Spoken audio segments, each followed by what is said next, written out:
तारिणीला युवराज आवडतो।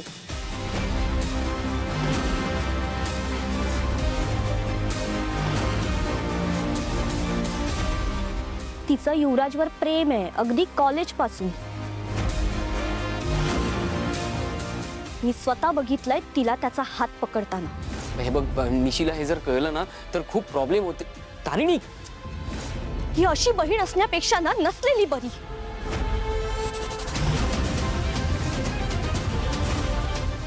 निशी, तुझा काहीतरी गैरसमज झालाय। माझं गैरसमज एकदा होतो, दोनदा होतो, सारखा सारखा होत नाही तारिणी।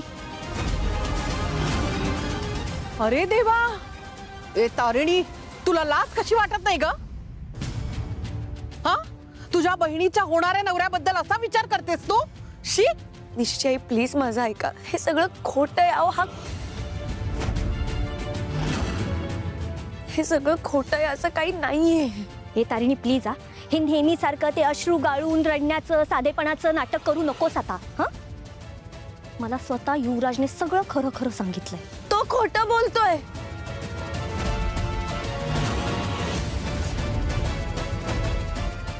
अहो माझ्या मनात असं काही नाहीये, मी असं काही मुद्दाम केलेलं नाहीये। उलट हा युवराज एक नंबरचा। Shut up.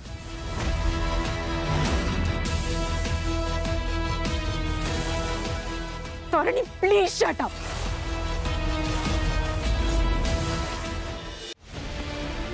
तुझी बाजू मांडायची संधी मी तुला प्रत्येक वेळेला दिली तारिणी, पण आज नाही। हा,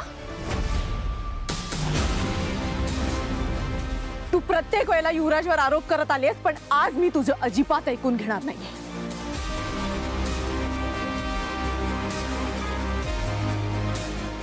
अजी, I am sorry, I am extremely sorry. मी आवाज वाढवून तुमच्या समोर बोललीये। मोठ्यांसमोर आवाज वाढवून बोलणं हे आमच्या संस्कारात नाहीये, पण आज तारिणीने भाग पाडलाय।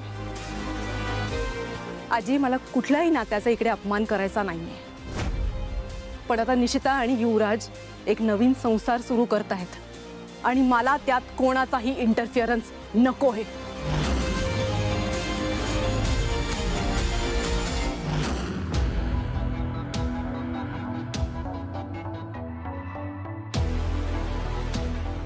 आजी, मी आता जे काही सांगणार आहे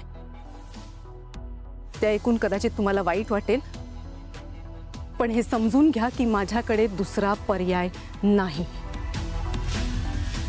आज या क्षणापासून निशिता आणि युवराजच्या कुठल्याही समारंभाचा भाग तारिणी होणार नाही।